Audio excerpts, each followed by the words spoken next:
Hello, superhero ethics fans. My name is Matthew Carroll, and the reason you find me in your feed today is Matthew Westfox is traveling, and he had some internet issues and could not upload his normal Thursday superhero ethics episode, so he asked me to step in and drop something in the feed for you guys, and that thing will be our new show, Pandavision, the first episode of our new show, Pandavision. It's going to be a home where we cover shows that don't fit into the big universes that we have shows on the Stranded Panda Network about. First, we covered The Boys, and this last few weeks we've been covering Umbrella Academy. And so if you like those kinds of shows, those are the kinds of shows we're going to be covering over the next few months, or I guess in perpetuity on Pandavision. So check that out. Umbrella Academy launches tomorrow, but what we'll be playing here in the feed is The Boys, Season 1, Episode 1, the first episode of Pandavision. And I hope you guys enjoy it. Today on Pandavision, we kick this thing off with The Boys, Season 1, Episode 1, The Name of the Game. All that right after this ad we have no control over. Baby!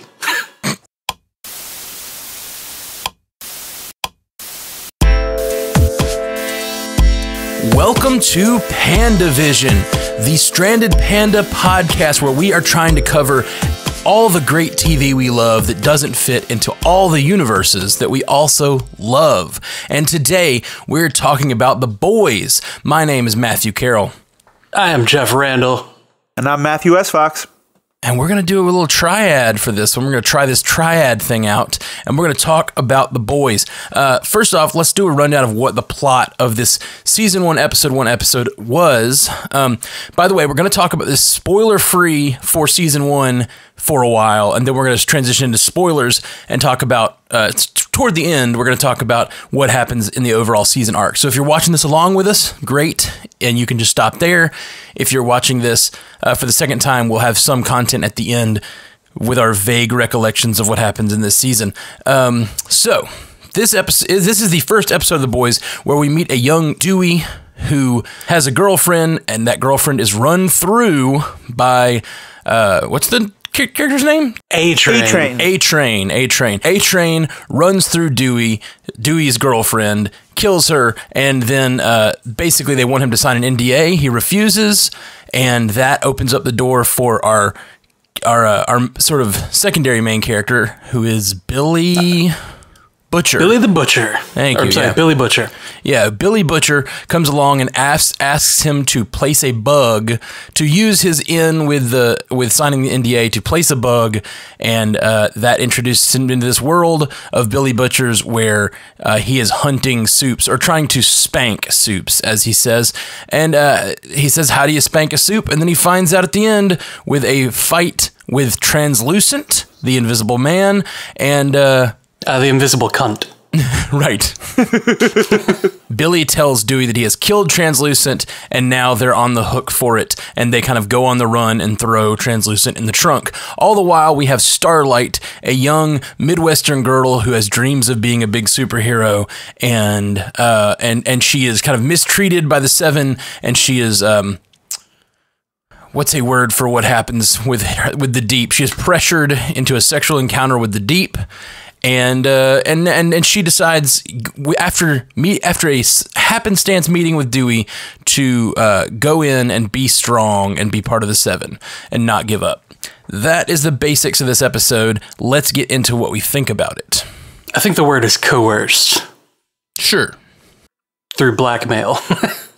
Yeah. First thing, let me say, list of content warnings. The first laugh I got out of this episode was the list of content warnings was longer than I've seen on maybe any other show. It's really that true. Content warning list was like a Cinemax movie late at night. Yes, it was. And that made me laugh. And it also, I put it on my list of notes because I wanted to bring it up first, because we're going to be talking about things on this show that are not so kid-friendly. So this particular Pandavision show, The Boys is not kid-friendly, and we are not going to probably be talking about it in as kid-friendly of a way as maybe we do other things.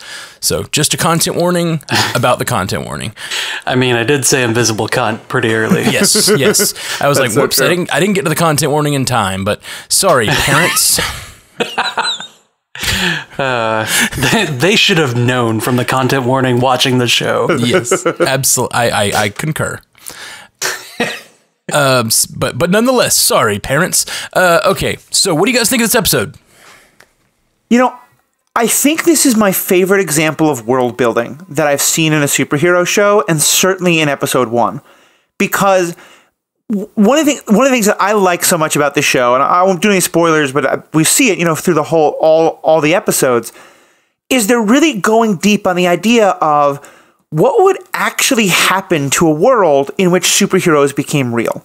And it often when I watch other superhero media, there's a part of me that's thinking like, okay, but like once you have superheroes like this, it's going to fundamentally change the way the world is.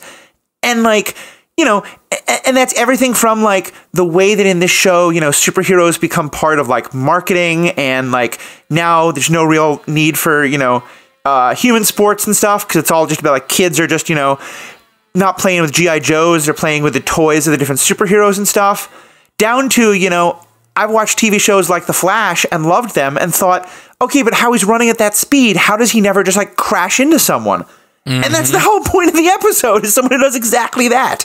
Yeah. So, yeah, this is a world I'm so excited to live in, because it's really going deep on the idea of, some of the things we love about superheroes, but also like people are people, and what would happen when real people got superpowers and real people got to put superheroes on cereal boxes and got to, have their daughters be superheroes, and like the idea that there's now a beauty pageant for girls with powers. Everything in this, I thought they just did such a brilliant job of saying what would actually happen to a society once superpowers existed, and then just running with it. Yeah, and not only the beauty pageant, but the wonderful moment when they do the casting, and she stands in front of the camera in this very dehumanizing casting way and says, my name, my height, my weight, like this is who I am. These are the important facts about me, my physical appearance. Now let's talk about my superpowers. Like, right? It's so disturbing, and it fits so well with actual society. You mentioned world building. My favorite moment on this episode, probably, for a lot of reasons. Okay, there's a lot of great moments, but this moment is what like really drew me in and really sunk me into the world. When he stands in Times Square and they do that slow pan around Times Square, and you see all of the different ways that the superheroes have been integrated into every part of society. Yeah. I loved it, not from just like a world building perspective, but also from an effects perspective. They killed it on the effects. That looked so real. When it does that pan around, it looked perfect. And I just really, really, really loved that moment. I had a lot of thinking on this episode, going back and watching it again, because the first time I watched it, I was just like, shoving popcorn in my stupid face and absolutely loving everything that was going on, because like you guys said, it's this crazy hyper realistic take on what would happen if superheroes were real, because they are now the marketing thing. Like, who gives a shit about professional basketball players, NBA or the NFL players, like any sports people, they don't matter because superheroes. And now these superheroes also have movies that they do, and like they're having a discussion in their boardroom, like in the boardroom of the Seven, of, these guys are pirating they pirated my movie, 3 weeks early, and there's these shirts everywhere in Times Square of Homelander, and like this is billions that this company is losing, that Vought is losing every year. That's money out of our pockets. I'm like, yeah, why? No, superheroes aren't supposed to care about that. They're supposed to be better than that. Mm-hmm. I mean, that's exactly what it would be, though. Yeah. It's like, it would be a corporate controlled machine. And it's just, it makes me really sad about the world. And especially like going back and watching it again, like it's so just heartbreaking to watch all of this happen, and like all of that hope that we grew up with, and Uncle Ben, and you know, the Avengers and everything, like all of that just got torn down and thrown away. Like, no, the Avengers wouldn't be like we see it. It would it would be this. I mean, I think about, the two Jewish boys pre-World War II writing a story about, messianic hope and goodness and this perfect alien messiah figure coming from another planet to save us all and calling him Superman. And like, how far has that now gone to the incredible cynicism? But right. I think you're right, the kind of reality of cynicism. Matt, you talked about that great moment of her audition tape. I think one of my favorite moments is her story, but just a few minutes later, where she's been accepted and she's about to have her first press conference. And the person who's basically kind of like the publicity person is saying to her, like, oh, that story you did about your sincerity and your kind of like naive corn girl innocence, like, that was such a brilliant move. It played well in this demographic and that demographic. And I think Starshine, is that her name? Starlight. Starlight. Looks at her just kind of like in this very much like, country girl in the big city kind of way, going, that was genuine. I wasn't trying to market. And the look the PR person gives her, that is just so like, oh honey, you have no idea what you're in for. It was just such a wonderful moment, because I'm sure that moment happens in Hollywood all the time. That moment happens with, all sorts of things where, someone suddenly gets into the spotlight and doesn't realize all of a sudden they have to be marketed and packaged. And it was just like, of course that would happen in this world, Yeah. Yeah. It's all about your marketability. Yeah. Yeah, you mentioned Uncle Ben, and we just did an episode a few weeks ago of Was Uncle Ben Right? With great power comes great responsibility. And in this world, the ethic of power is a different one. It's the absolute power corrupts absolutely.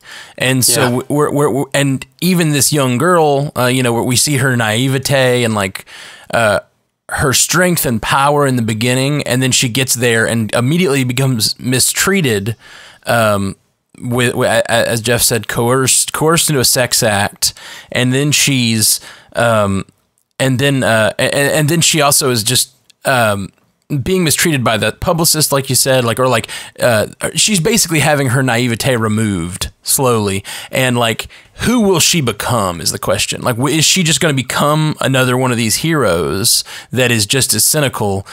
Because it's possible that all these heroes at one point or another believed believed in their own goodness, and right. Now the cynical nature of this is like just that they're completely corrupt. At least this, and the one that seems like he's not, Homelander, the very last shot in the episode is Homelander taking down that plane to protect some sort of secret for Vought, for the company he works for. And so that's just right. A whole, it seems like every hero there is corrupt. And I love the scene, by the way, where Dewey and Starlight meet. Oh, on that bench, yeah. Yeah, really love that scene. I love their meeting. I love something that connected with me this time that I did not connect on the my previous watch of this show is how much Starlight's story reminds me of a musician's story. And like that casting moment, I can see was the casting moment was clear, like she's being an actress or whatever. But when he asks her the thing about, was this a work thing or a life thing, and then she says work thing, but then she goes to describe how what happened destroyed her sense of self. Yeah. That connected with me so hard because as a musician, we work really hard, and it's easy for us to go, oh, it's a work thing. We're worrying about this isn't my personal life. This is work. But when it's your passion, when it really is your passion, and for her, being a hero is her passion, then that connection is not as easy to delineate. And so she says it's a work thing, and then she immediately goes into like how her sense of self has been destroyed. Yeah. And I just thought I loved that so much because I've been there. I've put out an album and been like, it didn't do well, people didn't respond to it like I have worked so hard for, and then going, oh, but it's a work thing, this doesn't affect my personal life, but then I know how bad it hurts, Like, I've had friends who have tried to make it as professional musicians, and some have been more successful than others, and one actually has been quite successful. Not as someone well known, but he's like, now like he's a touring guitarist for like, people like Kesha and really big name bands and stuff like that. Neat. Yeah, but what a lot of them have always talked to me about is like the struggle of like, when you're putting out your own music, do you put out like the art that speaks to you, or do you put out what is like, top 40 material? Yeah. And like one of my closest friends has often talked about like that he got out of the music game, and part of that because he like, you know, he'd be talking to like recording people who'd be like, yeah, this is awesome, but that whole like, you know, 4 chord changes, 4 key changes in one song thing you did there, maybe a little bit avant-garde for radio. And he was just like, I can't do this. And yeah, I think that's such a great connection you're making, because I can see that for her is, you know, yeah, she generally just wants to help people. And that to me is just such a powerful thing, that she's then getting sucked into this whole machine. I love her phrasing though, in her audition video, where she's like, you know, when did hopefulness get synonymized with naivety or naivete? Yeah. And I'm like, well, it's been a while now. Yeah. I mean, we're literally having that conversation and calling her naive because she is, but why? Why is she? Why is believing in good naive? And it's just because the way the actual world works, and in a regular superhero show or movie, we're not confronted with that fact. We're confronted with the fact that like the bad guys are the ones that are cynical. In this world, the world itself is cynical. We're living in a cynical world, and even our heroes, at least the ones we've established so far, with the exception of Starlight, like I think Billy seems like a pretty cynical character. He obviously doesn't believe in these heroes. He wants to spank them, as he says. It's just a dark world. It's a dark world.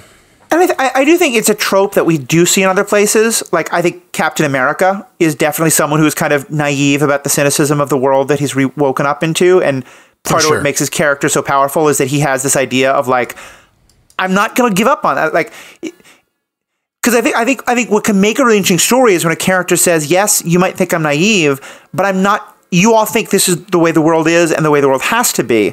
And I can hold on to the idea that the world doesn't have to be like this. And I think that's what makes someone like Captain America so appealing, and Superman, and I think Starlight so far. But it's just but you also look at it here and you're like, oh, okay, yeah, like Captain America, a really big, bold light against cynicism that's, you know, out there. Whereas in this, you're sort of like, I mean, watching episode 1, I can't possibly imagine any way this story ends except, you know, Starlight's cynicism just getting swallowed up by the huge, because as you said, it's not just like the cynicism of a regular world.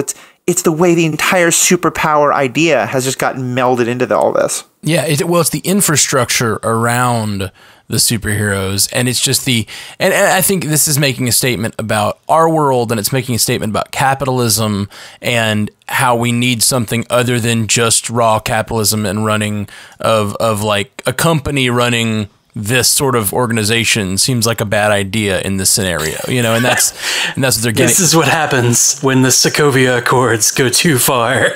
Right. Well, see, in that case, what you're saying, the Sokovia Accords is about the government and some sort of elected body. This is someone just seeking profits. So when, you know, she's threatened by a politician, she uses her military power to take down the plane, you know? That's what I think it's part of what they're saying here.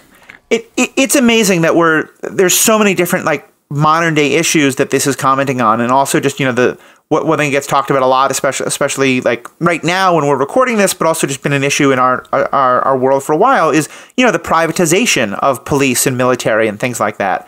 And so, yeah, also the fact that the mayor of Baltimore has to negotiate with her, you know, how many millions of dollars in order to hire what is basically at this point, the superheroes are law enforcement. I mean, they're there to stop the criminals and to do good, but they're completely unregulated. It's completely corporate. There's no, you know, and cities have to pay for it in a way that, you know, they have to bid. Like this idea of like, you know, does this one hero go to Baltimore or Atlanta? The thing that really struck me as far as like how the supers have been kind of privatized military is when Dewey was looking through all of the papers in his house, and his dad was like, "What are you doing?"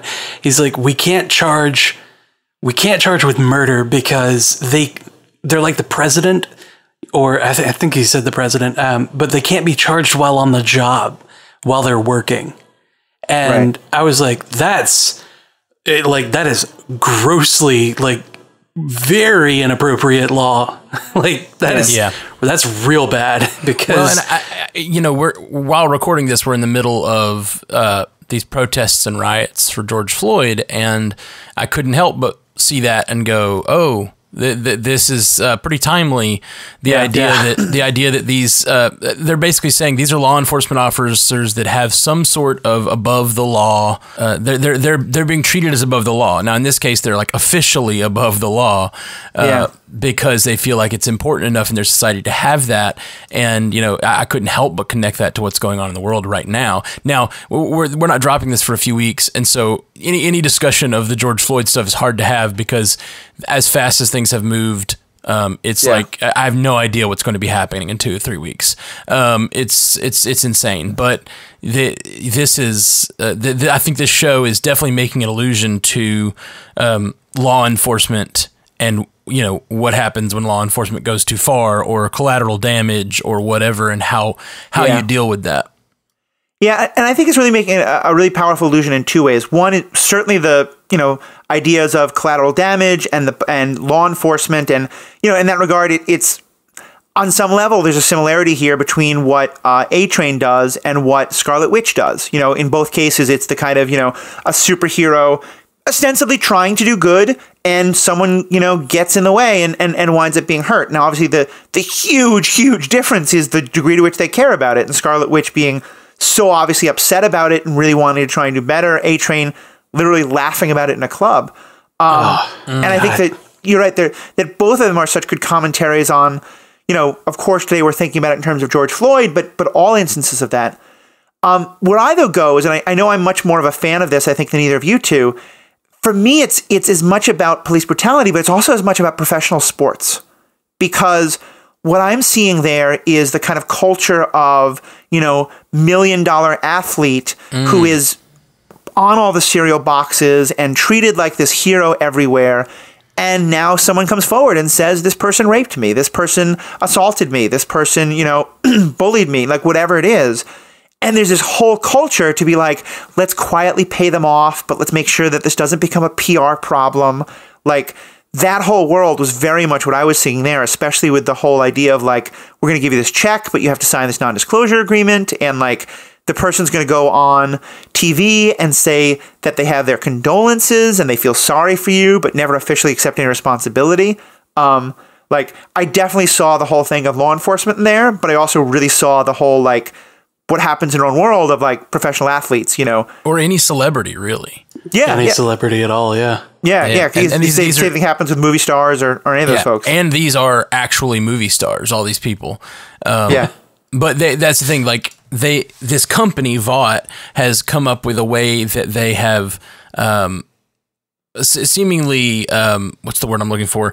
Monopolized the superhero market in some way. Monetized. Yeah. I'm saying monopolized in that no one else has them, so you have to come to them for superheroes, and it seems that like that seems very dangerous, because then these laws they can make these laws happen so that that they can not punish them for things done on the job because they're that important to your city or whatever. You can rent our superheroes, but you can't prosecute them because they're that important to your city. And they don't explicitly say this, but I have to imagine, like, let's say Starlight was like, fuck this, I'm leaving the Seven, I'm going to go do my own thing. Does that mean she now doesn't have those protections? Like, Interesting. Because I definitely feel like Starlight feels like she has to be a part of this. She can't just go off and be her own hero. Right. And the Deep makes this point. The Deep says, oh, but you attacked me. The Vought and the Deep, if the Deep thinks that way, that's how Vought has thought of this, is like, if she turns on the Seven, then they're going to make her a villain. They're going to PR her into being the villain, the crazy girl from the Midwest who came to the Seven and attacked them, Right. She's been planning it this whole time. Yeah. So like it would be easy to make her into a villain, and then she's still superpowered, but of course she's no longer a hero on the job with protections. She's a villain to be stopped by the other heroes. Right. Yeah. It's because when you have such a huge, powerful media empire, the ability to spin that story, Exactly. Which again that happens all the time in our own world. Yeah, it's just a perfect analog to our own world, and I love it. I love it so much. We're talking a lot about the way that it interacts with our world and these ethical questions and these sort of like whatever, all this stuff, but also just like the characterizations in this show are great. They really are. Characters are wonderful. I love Dewey. I love how they give him this thing about his musical taste with Billy Joel and Simon and Garfunkel, and he talks about how like that those aren't fighters. These aren't infiltrators. Like, I love the idea that he identifies so heavily with his musical taste. That's just a very specific thing for the character to have, but it also is very true. Like, I'm the kind of guy who listens to this stuff. But then when it shows Billy beating up Translucent at the end, I think it's like and I think it's called, song's called London Calling, plays. It's like that sort of punk song. It's just like, oh, that's the kind of guy he is, and it's like he's the punk rocker who is gonna do what he has to do, and he is the infiltrator. He is the scrappy fisticuffs guy, you know. Mm-hmm. Yep, and he'll use anybody he needs to, apparently. Because his story changed so many times, like FBI, cops, it's all the same. Yeah. Who cares? Yeah. I was a little disappointed with that. There's a part of me that really liked the idea of like the federal agent kind of being the hero as the government tries to get power back from the huge corporations, but the direction they go with it is still pretty awesome. Yeah. Yep. Also, just talking about characterizations and the ways they set things up so well, Dewey and his girlfriend, that first scene, I feel like this show would not have been as effective as it is, and this first episode would not be as effective as it is if they didn't have such chemistry. And that scene is written so well. They feel like, I mean, it feels like a trope almost, but the fact that they have a conversation about poop, which which is something you don't do with a new girlfriend. It's like, you know what I mean? Like a lot of, it's sort of that, like they're definitely comfortable with certain conversations that maybe they wouldn't be on a first date, but they're still talking in euphemisms because they're still keeping the romance alive. You know what I mean? Like she's still being like, oh, stop it, you're gross. Like there's just this little playfulness that shows the sort of depth of their feelings that happens so quickly on screen that immediately I understand where they are in their relationship. And then of course she also talks about them moving in together. But he's like, what? Like there's still, it's just such a real feeling relationship. And so when her death happens, it is one of the most horrifying things I've ever seen on screen, especially in superhero media, you know? Yeah. Like it's jarring. This is maybe the worst thing I've ever seen in superhero media. The A-Train just running directly through his girlfriend and him getting blood, and you see her spine and her jawbone and everything else just flipping through the air. Oh, it's so hard to watch, and it puts you immediately on the side of Dewey and his right to get some sort of retribution or restitution or any kind of solace that can be given in that sort of situation that Vought is obviously not giving. Yeah. They're so frustrating. Mm-hmm. Though about that scene though, where Dewey and Robin are talking, before she gets blown apart, it establishes where he's coming from. It establishes his baseline of what his character is, and it's in such a brief moment like this, you can see that this is a guy who is a nerdy guy that, has these casual conversations with his girlfriend. He's kind of quippy. He's kind of funny. He's a fun dude that then just gets his life brutalized right in front of him. Yeah. And you can see the immediate downturn in personality of like, I can't have fun anymore because my life got ruined right in front of my eyes. And it, like, the way that this actor portrays it is just so freaking real, and it grips your entire being. Like, God, you've hurt my heart, Dewey. Yeah, they show him like kind of just on the edge of a panic attack a couple of times in ways that I just think are so well done, Yeah. Yes. And especially because, like, in some ways I feel like he's very much the audience point of view character. You know, he's kind of like the Nemeshi geek guy. He's the one who is kind of just like seeing all this. And if you think often, like, in a lot of these movies, imagine if, you know, a normal guy gets to walk into Avengers Tower and see Avengers Tower and meet all of the people we think of as heroes. And this show takes that exact scene, but twists it in such an interesting way because it's not, it's the person who has now seen the facade and seen the garbage behind what's real, behind what's presented as real, and then just every step of the way. And like, there are shows that I think of as what I call, I think you guys have used the words too, but like tight. And what I mean by that is like, every little detail seems so intentional and every little throwaway moment is so perfectly done. And I thought that that scene where he goes in to get the apology and it's like blink and you miss it. It's barely there. But A-Train is like so clearly like dismissive of the fact that he should give this apology. Sorry about what happened to your girlfriend. Yeah, sorry about what happened to your whatever. girlfriend, whatever. Yeah. And like Exactly. that moment especially is when I was like, oh, this is a professional athlete metaphor, you know, because it's just that like the man-child who has been so incredibly spoiled and now has like no sense of responsibility because this PR person right by his elbow is giving him no sense of responsibility. Mm-hmm. And just every little... Yeah, totally It's agree. one of the best made shows I've ever seen like this. There's just no moment that felt flat to me. Yeah, Simon Pegg as the father... first off, disturbed me because of his American accent. I didn't like it. First time I've ever seen Simon Pegg with American accent, and I was like, whoa. Me too. I had to look it up to make sure it was him. I'm such an audio guy. Like, I'm such an auditory stimulation guy that, like, when it was happening, I was like, that can't be Simon Pegg. It looks just like him, but it's not, right? It bothered me. Who is this American Simon Pegg imposter? Yeah, exactly. I was like, is there a different guy who just looks just like Simon Pegg? Okay. But yeah, he's great, but he's actually wonderful in the show so far, but the way that he is feeling about his son signing just made me, it's a small thing, and it's mainly meant to like flesh out Dewey's character and where he's coming from.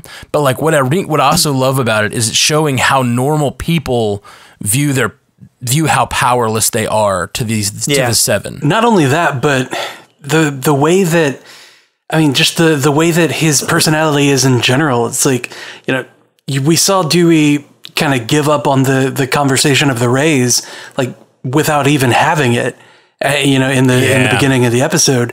But then his dad comes back and just straight up tells him to his face, you don't have the fight.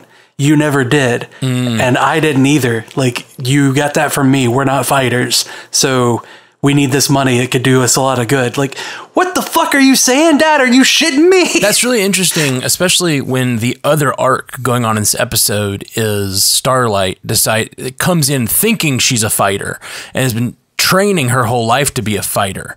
And then she gets there and feels like she fails. And then it's Dewey through the lens of his girlfriend telling her, like, it's not what you do, it's who you are. Like, who you are is not always one action. Like, you can mess up once and continue fighting.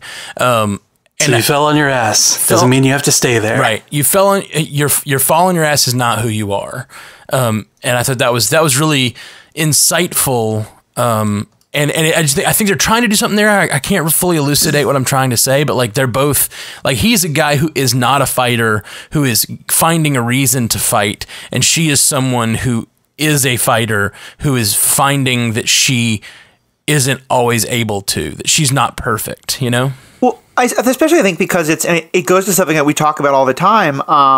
You know, as a superhero, who are you supposed to be fighting? Like, she probably, I think part of it is she really went in thinking like, I fight bad people and heroes are good people, and so I don't fight them. And so when the Deep, who, you know, is both supposed to be part of this group that she's always, you know, looked up to so much, and is also her admitted like teenage crush, turns out to be this just like incredibly sleazy, terrible person. Like, you know, in her mind, she's like, I'm supposed to be fighting bad guys using superpowers, not, you know, horny heroes who are abusing me. Like, you can see that it's so much about like, this is not the fight she ever expected to have. And at first she's not able to figure out, like, how do I want to fight this? How do I want to respond?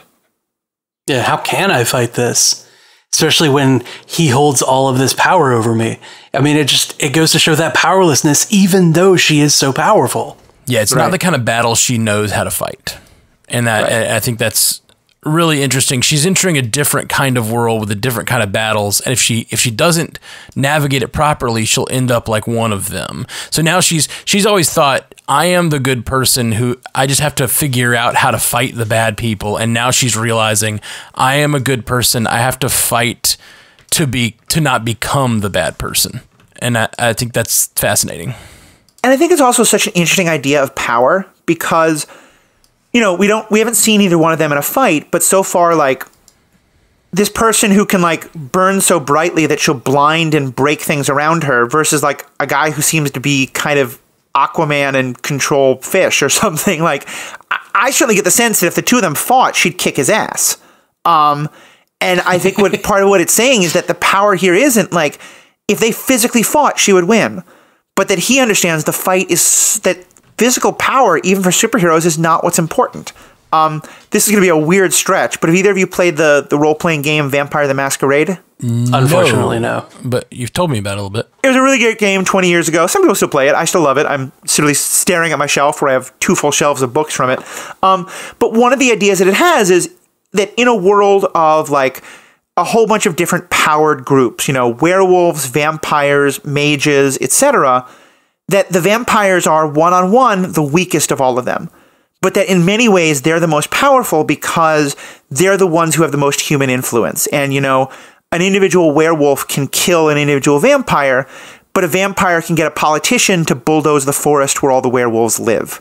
You know, like, and it's just such an interesting exploration of the idea of, even among people who have superpowers or whatever you want to call it, is the ability to throw the best punch the most powerful? Or is the ability to, like, you know, get your name on a billboard and control the story?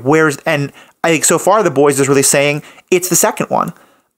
Especially with the fact that it seems the most powerful people are the ones who don't have powers. The woman who's directing, the negotiations with the mayors and stuff like that, and the PR people, like, these people don't have superpowers, but they seem to hold the real power in this world. And I just think that's such a brilliant exploration. Yep. Absolutely. And, you know, she understands that about herself as well, because in the shareholders meeting, she said, we make, like, when she's saying, like, what? We make heroes super. And yes, that's that whole, like, we know that we control this thing. We know that we have this grip over all of them. And without us, without the way that we market them, without, you know, our lawyers and the way that we control the optics, these heroes would be nothing. And it's just, oh my God, it's such a powerful statement in such a tiny line. Yeah. And I'll talk more about that line in the spoiler section, too. I was going to say, is now a good time to move into spoilers? Because we want to keep this to an hour, and there's some stuff we can say about that. Yeah, I guess I want to run down my little list of other things real quick. Go for it. I really liked the introduction of Billy. His first line is talking about nanny cams and how many nannies do you think shake a baby? And then the line he says is, the bollocks people will believe if you scare them enough. And I think that being his first entrance into the world makes me feel like that's part of his ethos, is like, I'm not going to be scared. I'm not going to be one of the sheep that's scared by Vought or scared by anything. I'm going to do what I think is the right thing to do and not be scared. I'm not going to let myself be controlled by fear. I don't know. I thought that was an interesting introduction to his character. One of my favorite moments, you guys have mentioned a couple moments where people made really good facial expressions, and I think this probably has to do with the direction of the show, but the actors and the direction has been really good. But I love the face that Dewey makes when he says, you do like your job, right? You're not selling kids smack, are you? And then you're not selling kids smack. And then he makes his face just like, this says so much about the way he is feeling about this conversation and the girl, and like, it just said so much with only a face, and I loved it. Loved it. At the same moment, I can't believe I said that dumbass shit. Oh my God. Well, but it's also so insightful in a way he doesn't know, because not literally, but I think she's in the moment where she's finding, like, maybe I kind of am selling smack to kids in a way I never thought I was, you know? Yeah, like, absolutely. so many levels on this show. Another couple things I really loved. I love the spitting the blood at Translucent with a smile on his face. I love when he realizes he's got so much blood in his mouth that it is a weapon. Like, it is a weapon he can use. And he just like figures that out and he smiles real big and just spits it in Translucent's face. And it's just such a great, great moment. Yeah. Anyway, there's a lot of great lines I liked, but I loved when he knocks everything over and says with the car and says, "Sorry for the mess." And I love when Dewey kind of wins the battle and says, "Skin's carbon, highly conductive. I saw it on Fallon." Yeah, that was a really great plan and payoff. They planted the carbon conductivity like in Dewey's first like opening monologue. Yes, they did. I about love the Sony stuff. Or about the AV equipment, and then they reminded us about it on Fallon, and then at the end it was the payoff, and I was like, "Oh my god, it's so good! Yeah, you did such a great job." Yeah, I loved I really loved "I don't want to go to a second location with you." Yes. Oh my god, just such a great line, and then also the training. This is my one gripe in the entire episode. My only gripe, and it's headcanonable, but it's kind of stupid. When Starlight shows Starlight training for the first time, and she is punching that brick wall that someone is actively using on the other side. It's like a garage that someone's actively putting stuff into. They're not even moving it out of. So like, she is, I guess, punches walls for training, which shows kind of a badassness, but like, it's not sustainable is all I'm saying. That's not a sustainable activity. Yeah, but I feel like I've seen that moment in so many superhero movies, and sometimes the superhero is like kind of like, "Oops, I didn't mean to do that." Sometimes they don't notice. Like, that's definitely a trope, and I felt like that was. I think you're right. It's kind of dumb, but I thought that was intentional of kind of like referencing a scene that happens in so many things. Well, Sure, that was intentional to show her training and her dedication to it, but it also it gave a little bit of an insight into Mom's character, like her mom's character, because her mom was just like, "You gotta punch through the wall. Your target's on the other side." Like, she was encouraging it. Yeah, that's my question. Like, I kind of needed a little like background. Like, was this a wall this is a building that's being demolished? Is this a building they want to destroy? Apparently not. They made a point of showing a man on the other side putting things in the garage. It just didn't. Yeah. It doesn't, like, for a show that examines so many of those tropes. I was like a little disappointed that like the wall didn't fall over and the guy wasn't pissed at her or something, like something weird. It was just something weird. I think that was her mom on the other side. Oh, I thought it may have been. I thought it was a man, but it may have been. I thought it was a little bit odd that she did have a car for lifting in the backyard. Yes. Because everybody's got one of those in Des Moines, right? Yeah, for sure. I don't know. I've lived out in the country before, and there were definitely cars, just random cars in the old burnout car that you should never take out to the wrecker. Yeah, that has like grass growing through it and stuff. So I can see that part. Let's get to spoilers. I just wanted to get through those few things before we let everybody go. If you're joining us for the first time, please subscribe.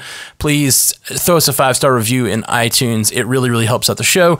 And we're going to talk about spoilers. So if you've already seen this whole season, jump over there with us. Spoiler time. Compound V is people. Oh, yeah, I'm sorry. You're supposed to give your, like, yell into the spoiler thing. Go ahead. Yeah. Oh, right. Oh, classic old MCU cast stuff. Classic old MCU cast countdown. Spoilers in 3, 2, 1. They really do make heroes. Yeah. Super. I hadn't even thought of that till you mentioned it, but you're like, yeah, that we make heroes super. It's like, no, they literally do. That's such a great drop in the first episode. It's just like you mentioned the drop and payoff of that carbon conductivity. Like, this show is great with that, and it makes me even more excited for this rewatch, because now that I do know certain things, like, I'm really excited about stuff like that I'll see that I didn't see before. So good call with the We Make Heroes Super. Yeah. And for me, honestly, it's the character of Homelander, who I think is interesting. We almost didn't talk about it all in our pre-spoiler section. It's so hard to talk about him without spoiling the rest of the season, though. Right, and it's so interesting because he presented very much as he's very clearly supposed to be a Captain America character and a Superman. I would say Superman, but yeah, the Boy Scout. The Boy Scout, clearly, but also just very much with the American, the American flag and stuff like that. And I felt like, for me at least, when I was watching it the first times, one of my biggest questions was, who is he and where has he fit in this? Because I think in the first episode, at least, he's presented as he's the one who's not cynical yet. And that maybe he's actually even kind of naive, that he is like, we're good, we're doing the right things. But, and like, I took it away as like, I was really wondering, like, I was really shocked when he destroyed the plane. I was like, but that's not who I thought you were telling us he is. Mm-hmm. Yeah. I mean, they had the boardroom scene where he was like, I don't care about all these, this lawyering stuff and this money talk. Like, what is Starlight going to think? Right. What I do care about is who have you saved this week? Exactly. And then like later we find out that maybe he like does it because of his weird mommy relationship with the what's the name of the woman is it Miranda? It's Elizabeth Shue. Elizabeth Shue, yeah. But like, there's just so many twists and turns to his character, and then of course all the things we learn at the end. I call her the Wicked Witch of the West because she's melting. I'm melting. I'm melting. Yeah. Ouch. I feel like watching his character, knowing where he ends up, is going to be so interesting this season, and probably what we'll talk about the most in the post-spoiler section. Yeah, agreed. I remember thinking in episode 1, the first time I watched this, I was like, not him too! No, I thought he was the good one. Right, yeah, it's such a betrayal of the character that you think he is. The thing that I think is interesting about his character is that, and we kind of mentioned this in the non-spoiler section, how everyone is becoming cynical. I don't think he's cynical. Exactly. That's what's so interesting to me is he is a true believer. I don't think he's cynical at all. Whereas most of these heroes have come into this game, they may have all come in like Starlight. Maybe every one of them came in like Starlight, and then they slowly got turned by this like sort of evil organization and this power corrupting them, and they're like seeking to be good. And we even see that with the female character, the Wonder Woman analog. I don't remember. Maeve. Queen Maeve. We see that with her character later in the season, where she used to be like Starlight and she wanted to be like Starlight, and she even tries to stand up to Homelander at times. Yeah. But I don't think Homelander is that. And we clearly know he was born and raised by Vought. So like, I think he is a true believer and has been raised to believe in his own goodness so much that no matter what he does, it's good because he's Homelander. And that's what I think is going to be so interesting, because I went back and forth the entire season and like, is he the most naive character or the most cynical character in this show? Because like you're not sure until that very end. And for me, that kind of ties into, and I kind of had to be careful talking about it earlier, the point I was making about professional athletes. Because I think like one of the things that, and people are now trying to change this somewhat, but there's been a lot of real studies of like professional athletes who become, kind of like sexual abusers or violent in other ways. And one of the things that has been talked about a lot is that a lot of these people are, and especially men, identified as really athletic prodigies by like age 12 or 13, and from that age, they're now being, pampered and spoiled and like taken care of. I mean, not always by any means, but especially not with like material wealth, but often that there's a whole bunch of people around them, college, high school recruiters and like people from traveling teams and people like really trying to, kind of make a buck off of what these kids can do. They're being groomed. Yeah, they're being groomed along the way, being told, you're great, you're wonderful, don't worry about it. If you get in a little bit of trouble, we'll take care of it. And that in some ways they kind of become man children because they never have to like deal with responsibility. And I think with Homelander and even more with the Deep, that's definitely something like, I don't remember the exact details, but there's scenes later where we see of the Deep where he's kind of really being called out and he's, I think, sent to Sandusky, Ohio or something like that. And his reaction is just this kind of like, he reminds me of like a 14-year-old boy who doesn't understand that all of a sudden there's consequences for his actions when he's been told his entire life that there are no consequences. Yeah. Yep. What happens if you're a boy who is raised that way, and then you get to the other side of that, and suddenly you were the man with the power? Right. That is a disturbing idea, and it happens in our world, and it's happening here. And it happened happens all the time. When you think of like the athlete who gets an injury or something, or suddenly isn't as good. All of a sudden the Deep isn't marketable, and so they just drop him, and he doesn't have that protection anymore. And it's like the fact that this show is able to show him being so horrible to Starlight, and not give him a redemption arc by any means, but still make me sympathetic for him towards the end of the show. I was like, this is such good writing. Yeah, I completely agree. A-Train has his fall, when he gets injured, or when he's starting to think that he's slowing down, or somebody's faster than him, that push to be the fastest. Like there's only one speedster on the 7, and it's got to be the fastest guy.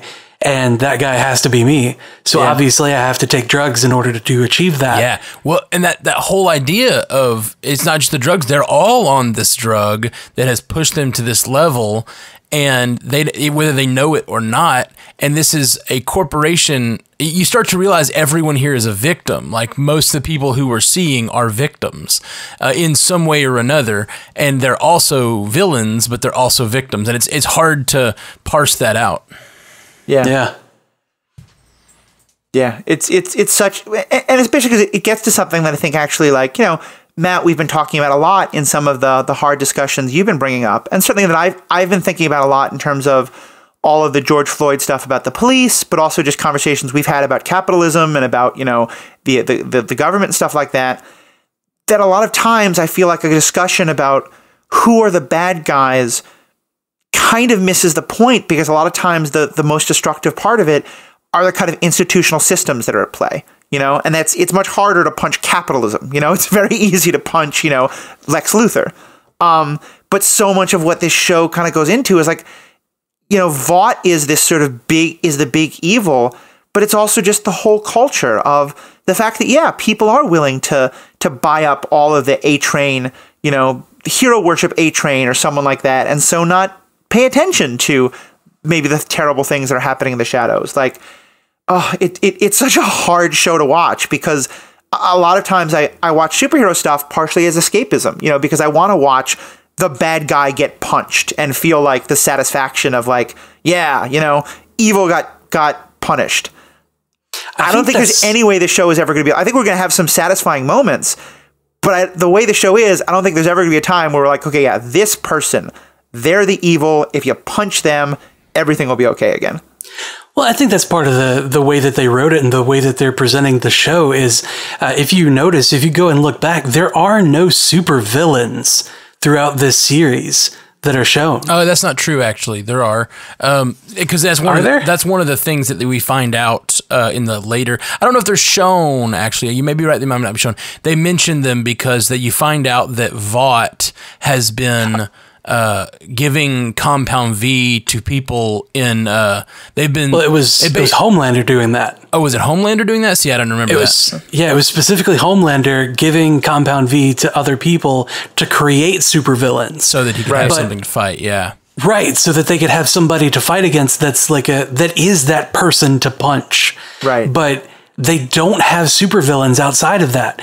Our first introduction to the heroes is them stopping a robbery, and then any time after that is just small petty crime, or there's obviously, I say small, like any crime is punishable, but like there's robberies, there's break-ins, there's things that, like, first off, why would these criminals be doing this still in this world where there are super people, and like not only super people, but like there's deep learning machine learning analytics going on to like spot people. There's Project Insight happening in this show. Yeah. Why the hell would you be a bank robber? Yeah. But like they're fighting against like those guys, the ATM robbers, the home invaders, and the Joe Schmoes. There's no supervillains in here. And I think that that's part of the world building of this show, is to show, like, you avoid the trope of a supervillain being a mustache twirler. You get into, like, if you leave them out, then you can get to the humanity behind all of these quote unquote heroes, and you can actually explore everything. This is an introspective show, if not, like, more than anything. This is not like what would happen if Germany got a super soldier serum versus America's super soldier serum. No, this is what would happen if supers existed. What would we as a people do? Yeah. Like what we know about ourselves as a culture, what would happen? Yeah, I think that's such a good point, especially even, Matt, when you were saying like kind of the big bad is Voight, but like, who's the person? That's still a company, I do feel like we do get the big bad of the lady who take the mother figure of Homelander. I think that she is as close as we get to a big bad on this show. Except when she's killed, we're kind of sympathetic to her. Like, sure. But that's the idea. I think that like she is sort of the villain of the piece, the only real villain we get. But then she is to me that's sort of the end of the villain. Like it's a horrifying end, but it's kind of like this like you think she deserved it. She gets her comeuppance, and it's horrible to see, but she gets her comeuppance. In any other superhero story, it's like that's the thing we're seeing. She built superheroes, but it turns out she's the villain, and now the superhero is defeating her. And so like the end of the story is the superhero. The closest thing we have to a superhero, which is this Homelander guy, defeating the closest thing we have to a supervillain, but they're both so screwed up that you're not really on either side. Like you're very much outside of them. He finds a great conspiracy and stops his version of Lex Luthor, basically. But then like we're like, oh, that is so horrifying. I'm not with Homelander. And now what is going to happen to Homelander now that mother figure that's been kind of keeping him a little controlled is gone? And what do we get with like a true believer that he is, with all the dogma that he has, going forth into the world with all the superpowers and I don't know. What are we going to see? What are we going to see when the world turns against him because he no longer has the PR arm fixing stuff for him? Or what do we? Yeah. I don't know. Or will he still have all of that? I don't know. I bet he will. Yeah, he may. I mean, to me, it's kind of. I think I see where you're getting there, and I think we're kind of in agreement. To me, it's kind of just throwing out the whole idea of heroes and villains entirely. You know, because on some level, to me, it wasn't even like. By that point, I can't think of Homelander as a hero in any way. Oh, I don't either, yeah. And to me, it kind of felt like watching Abomination kill Thunderbolt Ross. Is Ross the one who pushes him to become Abomination? I'm trying to think of an example of like where basically like a villain creates a monster and then the monster kills the villain. Like Frankenstein? Yeah, I mean that's certainly part of it. I think that I think DC Comics is more than Marvel, but I feel like there's one or two examples in Marvel to be sure. I don't even want to go to Defenders, but when Sigourney Weaver's character is killed by Elektra, it's that kind of thing where when I watch Elektra kill, I'm not like, oh, it's clearly Sigourney Weaver's been the villain. I'm not like, oh yeah, Elektra's a hero now. I don't think that. My point is, I think they're trying to make the analog between those are the tropes. This is the Superman and the Lex Luthor of this world, and given the ideas that they're wrapped in cynicism and they're not who we know them as from comics or whatever. Like this is what that looks like in the real world is what they're trying to say, and like trying to make us examine our comic book tropes and go, oh, that's what it would actually be like. That sucks. Yeah, I think that's exactly it. And there's no clear sense of like, especially there's not like the good people and the bad people. Every character has their own motivations. Every character has their own sense of right and wrong. And I feel like we're going to have them line up in different ways as the show goes on. Yeah. I'm really interested to see what happens when Homelander has a family and a son that he wants to go and raise. Like, what happens when that sort of person who has been raised the way that he has a child? Yeah. It all connects to the thing we're talking about with man children. And then they're turning around and being the father to another child. Like, what does that do? We really need to shut it down. We were at that hour. But can I ask one thing? Does he have a dog? Homelander? No, Billy. Billy Butcher has a dog toy in his back of his seat, and I don't remember the payoff for that. Why does he have a dog toy? I don't think we ever saw He it. asks him, do you have a dog? And he says no. And he sees a dog toy in his back seat, and then I'm assuming that will pay off in a future episode. I just didn't know if you guys remembered. I didn't remember it all, but now I'm going to be looking for it. All right, guys. Well, we are Pandavision. You can find us at strandedpanda.com and find all of our other podcasts. So it's real easy now. We all have profiles. You can see each of the individual hosts as well as all of our podcasts for Stranded Panda. So please go check out strandedpanda.com. Get yourself a Stranded Panda shirt, whatever you want to do. It's all there. We're a network now. Woo! All right. Woo! Peace. We'll be watching. Oh, that's weird. Very weird. Thank you for listening to Pandavision. We are a member of the Stranded Panda Network. For all of our podcasts and other creative geeky projects, check out strandedpanda.com.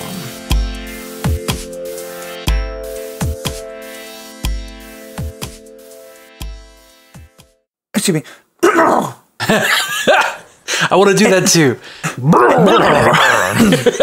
What was that, Okay, Matthew? there's our intro music.